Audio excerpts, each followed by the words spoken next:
2008 का वो सितंबर का महीना और दिन था सोमवार, जब 29 तारीख का सितंबर खुशी खुशी चल रहा था और महाराष्ट्र के नासिक जिला के मालेगांव के एक व्यस्त बाजार में जब यकायक मोटरसाइकिल में रखे हुए बम धमाका होता है, फिर एक अफरा तफरी सी मच जाती है। धमाका इतना जबरदस्त था कि इसके जद में आने वाले लगभग 6 लोगों की वही स्पॉट पर ही मृत्यु हो जाती है और लगभग 100 से ज्यादा लोग इसके जद में आने से घायल हो जाते हैं और घायल भी वो पूरी तरह से और बुरी तरह से हो जाते हैं। इस पूरी घटना की जांच, और ये जांच उस वक्त होती है जब धमाके बाद ये जांच बैठाई जाती है, कमेटी गठित की जाती है, तो उसमें एनआई और एटीएस को सौंपा जाता है, जिसमें एनआई और एटीएस के द्वारा जब आरोपियों को तलाशी जाती है और खोजा जाता है तो उसमें से सबसे प्रमुख चेहरा और प्रमुख नाम जो सामने उभर के आती है तो उस वक्त के बदनाम जमाना साध्वी प्रज्ञा सिंह ठाकुर का आता है। पर यह आरोप लगता है कि धमाके में जो बाइक यानी मोटरसाइकिल यूज की गई थी और जिसके अंदर में बम को फिट किया गया था वो इसी आरोपी जो कि साध्वी प्रज्ञा सिंह ठाकुर नाम से मशहूर थे उसके नाम पे यह रजिस्टर्ड थी। कुल मिलाकर यह कहा जा सकता है, यानी जांच टीम के द्वारा जब जांच के बाद यह पाया जाता है कि जो इस्तेमाल किया हुआ बाइक थी, मोटरसाइकिल थी, जो ब्लास्ट में यूज किया गया था, वो उनका जो मालिक था वो साध्वी प्रज्ञा सिंह ठाकुर है। हालांकि गौरतलब बात यह है, यही साध्वी प्रज्ञा सिंह ठाकुर 2019 में भोपाल से बीजेपी पार्टी के द्वारा सांसद बनाई जाती है। सांसद बनने से पहले 2017 में इसे जमानत मिल गई और जमानत पर ही यह जेल से बाहर आई थी। और इसमें यह भी देखा गया कि जब साध्वी प्रज्ञा सिंह ठाकुर का इसमें सरासर नाम आता है तो उस पे एक जो है लेफ्टिनेंट कर्नल यानी कर्नल पुरोहित नामी एक शख्स का भी नाम जुड़ता है। इसके अलावा और सारे लोगों का भी नाम इस सारे मामले में और इस घटना में आता है।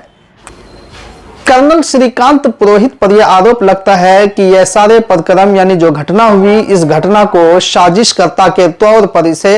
आरोपी बनाया गया था। और वहीं इसके अलावा स्वामी दयानंद पांडे, रमेश उपाध्याय, सुधाकर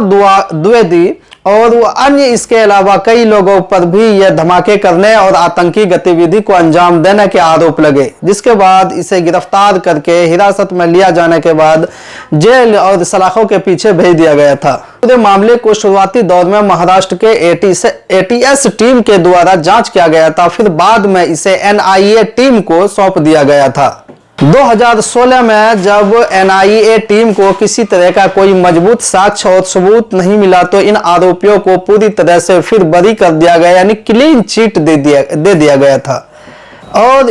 यही केस काफी समय तक मुंबई यानी महाराष्ट्र के अदालत में, एनआईए वाली अदालत में चलता रहा और यह लंबे समय तक लड़ा जाने वाला केस रहा। करने वाली बात यह भी थी कि इस केस में हिंदू आतंकवाद शब्द बहस का मुद्दा बना और इस पर राजनीतिक उठापटक और बहस भी काफी जोरदार तरीके से देखने के लिए मिला। और हिंदू आतंकवाद शब्द जब पहली बार इस मामले और इस प्रकरण में जुड़ा तो फिर यह पूरी सियासी पार्टी जो पहले से 2 खेमों में बटी हुई थी, अब यह 2016 के बाद पूर्ण रूप से और 2 खेमों में बढ़ गई। कांड में कुल मिलाकर 7 आरोपियों को बरी कर दिया गया था, जिसमें प्रमुखता से नाम आने वाला है साध्वी प्रज्ञा सिंह ठाकुर, दूसरा है कर्नल श्रीकांत पुरोहित और तीसरा इसी में आता है मेजर रमेश उपाध्याय, अजय राहिकर और सुधाकर द्विवेदी, स्वामी दयानंद पांडे और समीर कुलकर्णी आदि शामिल थे। और इन पूरे प्रकरण में इन 7 लोगों को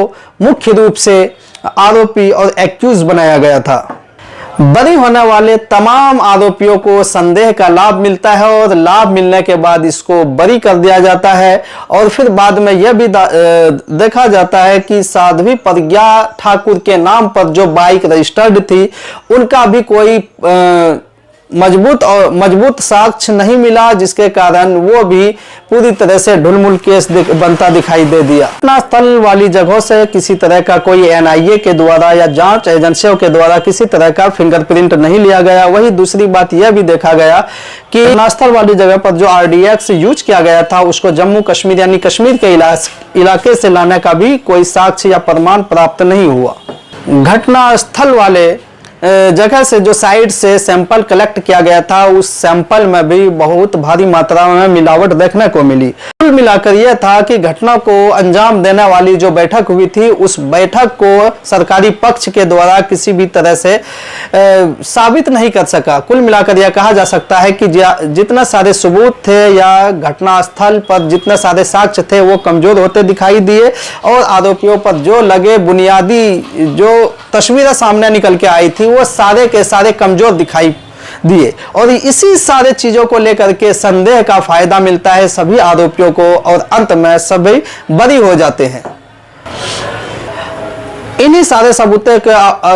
सबूतों के अभाव में आरोपियों के पक्ष में फैसला आता है और किसी तरह के सैंपल को मजबूती के साथ सरकारी पक्ष की ओर से नहीं रखा जाता है। बाद में यह भी देखने को मिलता है कि बहुत सारे ऐसे जो बयान देने वाले थे जिसको गवाह हम बोल सकते हैं वो अपने गवाही से पलट जाते हैं और धीरे धीरे यह केस कमजोर हो जाता है और अंततः 2020 के अंतिम दौर में आकर के यह पूरी केस पूरी तरह से सांस तोड़ देती है और यह फैसला आरोपियों के पक्ष में जाता है।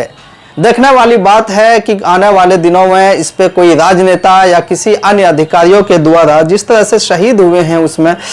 या जो भी इसके जद में आए हैं उसके तरफ से किसी तरह से सुप्रीम कोर्ट में कई अन्य जगहों पर अपील की जाती है। यह एक चर्चा का भी विषय है और देखने वाला भी विषय है कि आगे आगे क्या होता है या यह यहीं पर फिर स्टॉपेज हो जाता है कि मामला रफा दफा हो जाता है।